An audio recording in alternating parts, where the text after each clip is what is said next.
Within New Zealand, it has become apparent that, given the current state of the world, we are in the digital era.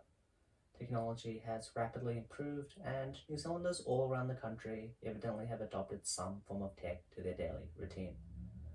A study showed that during January of 2021, there were 4.55 million internet users within New Zealand. This means that internet penetration stood at 94%. With schools embracing BYOD all across New Zealand, it has become clear that this number is one which will only increase. As this has become our reality, it is up to us to take advantage of the privileges we have today. Thus, one area which I strongly believe we should explore further would be communication. Communication is the act of interpreting and delivering information. It's integral to a functioning society and is how we interact with the world. From speech to text to pictures to video, the way in which we absorb information and the way in which we convey that information throughout the years have undergone major developments.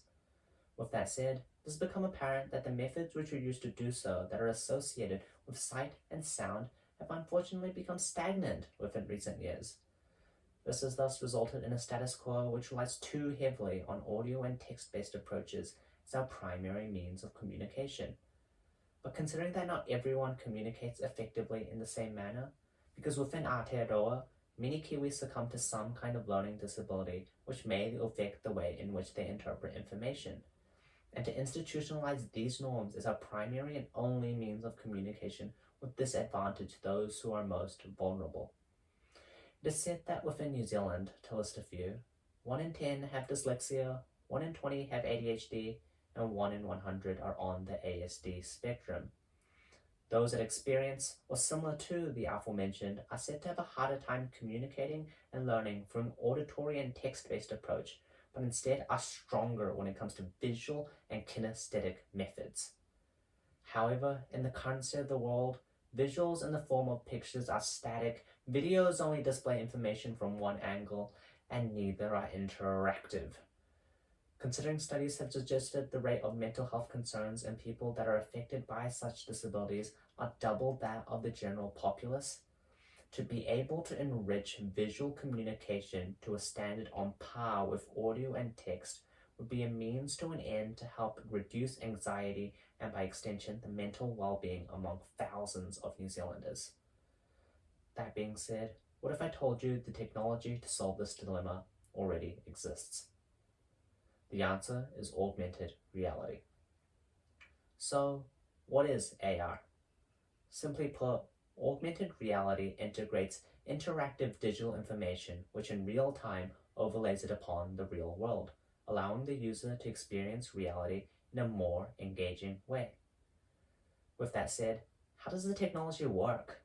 Well, there are two primary ways to execute AR, the first being marker-based and the second being markerless. Starting with the first, like its name suggests, uses visual markers to push and anchor AR content. These markers tend to take the form of QR codes. Once scanned, the location of both the device and marker is recorded, and thus a 3D virtual object is able to be projected, bringing what once was a 2D static image to life. However, with markerless AR, the device is required to instead recognize its environment through several computations. In the modern day, this is achieved through simultaneous localization and mapping. There are many variants to SLAM, however, a common process works like this. When a camera is recording, it will capture a certain amount of frames per second.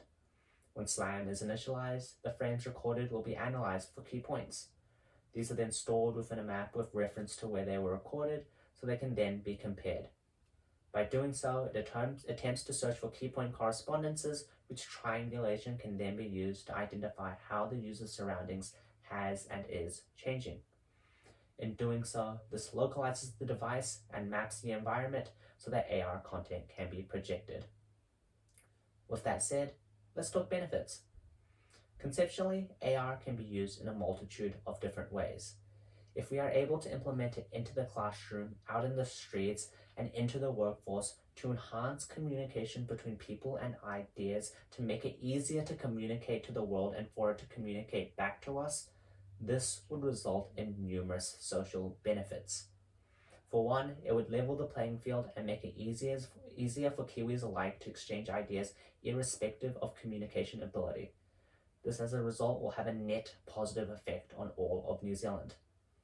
In regards to Mātauranga Māori, with the IHC having identified that Māori groups tended to have a higher than average learning disability rate, incorporating AR could help us preserve and communicate Māori ideas in a more approachable manner, protecting New Zealand culture. Economically, however, this would improve productivity, thus resulting in a more effective workforce, which will have a direct impact on improving New Zealand's GDP. Nevertheless, there are a few limitations that need to be addressed. Compatibility. For AR to truly thrive, everyone's devices would need to be compatible, which usually means up to date. But because technology can be pricey, this could result in a major expense for some households. Another concern would be software. Without the necessary software, AR is essentially useless. As such, incentive would need to be created for developers to specifically build programs for AR. It would be foolish of me to stand here and say we are all equal.